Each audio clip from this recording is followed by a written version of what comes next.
Hi, my name is Amy. Thank you very much for watching, and let's make some bad financial decisions together. This is for entertainment purposes only, so if you're entertained, please like and subscribe. I'd really appreciate that. So today it was raining, and I thought I would try to actually implement one of the features that I wanted to for YieldMight, and I think it's worked out pretty well. Let me show you. So if you go down to the details and you click into it, now there's a chart. Before it was a table that had the averages over the last few months, but I think that this shows a better picture of what we're looking at. So the green bars are the distributions and the red line is the price. So today's distribution for XCTE is 0.2336 cents. And you can see that since August of last year, it's been around $50.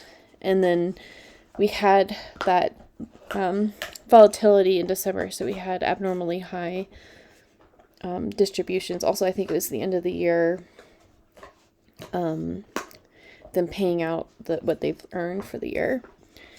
And then we have RDTE, which had 0.2537 cents of distribution today, and it's more volatile.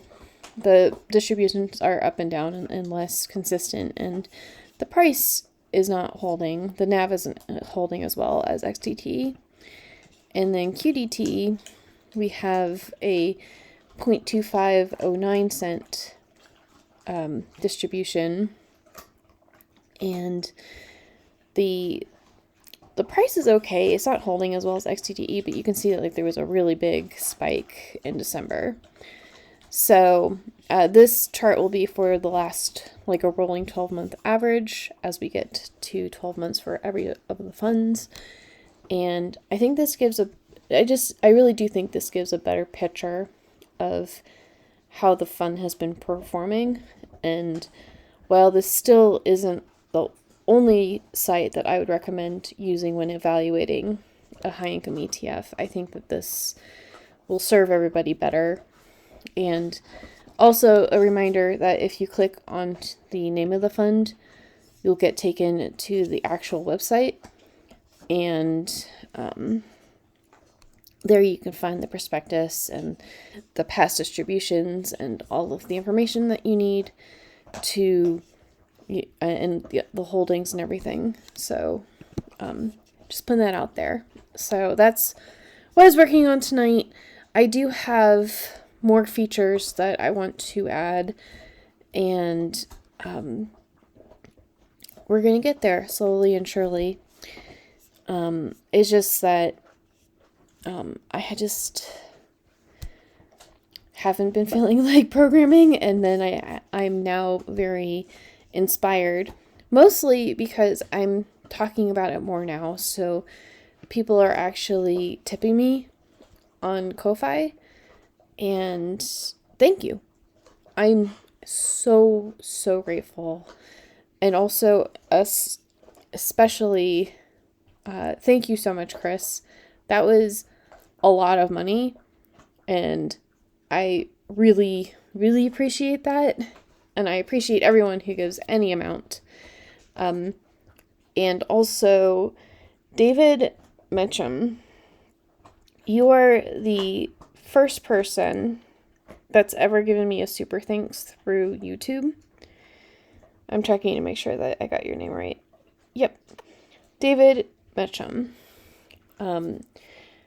I had enabled that feature, but I wasn't really expecting anyone to do that, and so I'm stoked. And thank you so much, and I really appreciate that. And the only difference between giving on YouTube and giving off of Ko-Fi is through YouTube, I think they take 30% of it, and Ko-Fi takes about 5%, and the only reason they take that much is they have a program where they don't have to take a cut, but if you let them take 5%, then you get more features on your site. And I was like, it's fine. They're doing me a service and I don't actually have to pay, so I really do appreciate this. And so we're going to try to get YieldMight up and useful for everybody.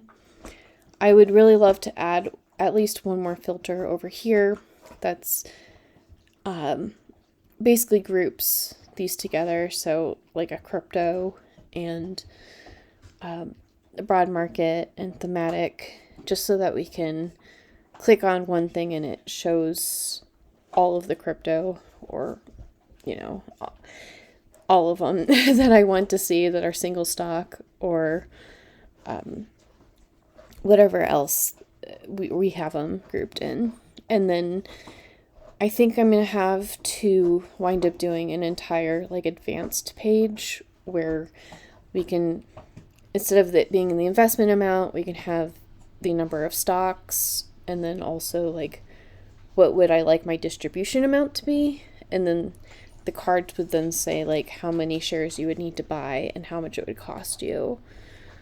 Because sometimes I like to work backwards like that, where it's like, oh, well, I need $5,000 this month, and so, or like I need $7,000 to live, and this does $7,000 if I invested it, not $7,000 that I want from my distribution. And then I might have to do a sign-in feature so that people can save their portfolio, or at least like a number of shares. That way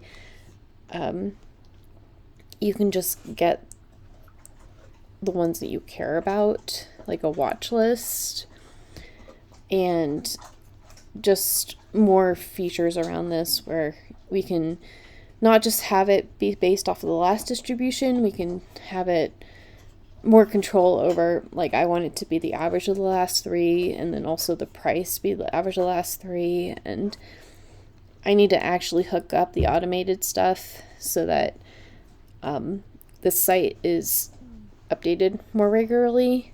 And then once it's automated like that,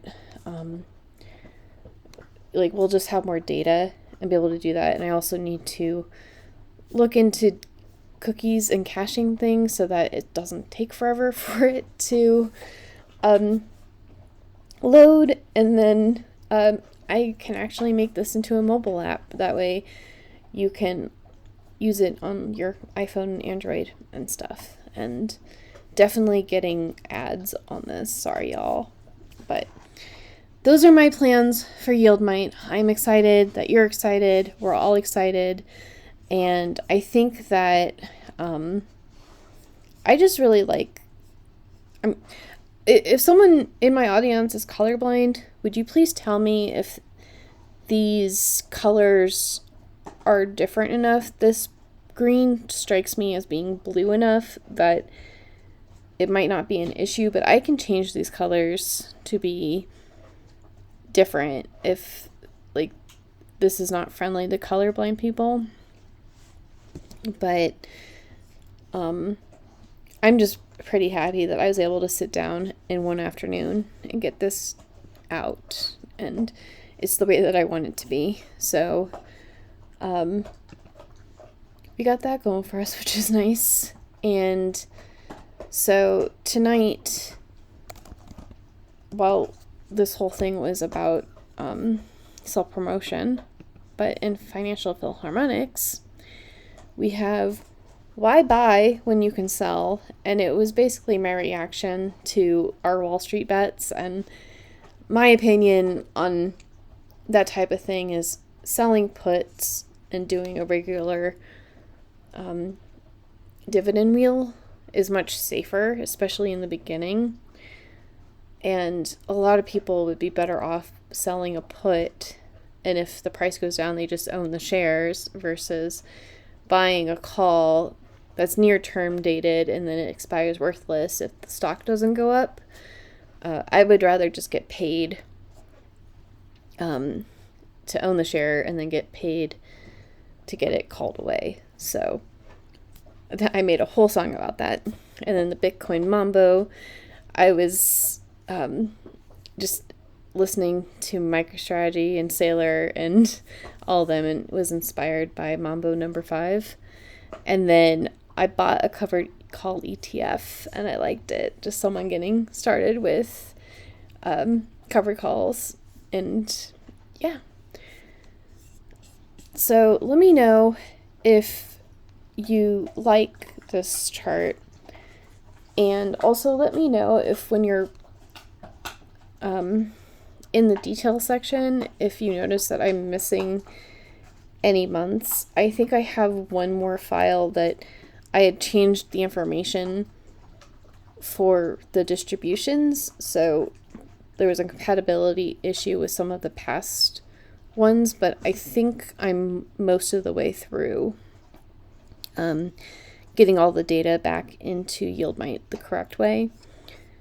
But if you find something that's off, please let me know, and I will try to update it and get it corrected. So, and then let me know what other features and stuff you want, and it might not happen right away, but I'm going to try my best to make this into a fully fledged little website that everyone can use. And I will talk to everyone later. Bye.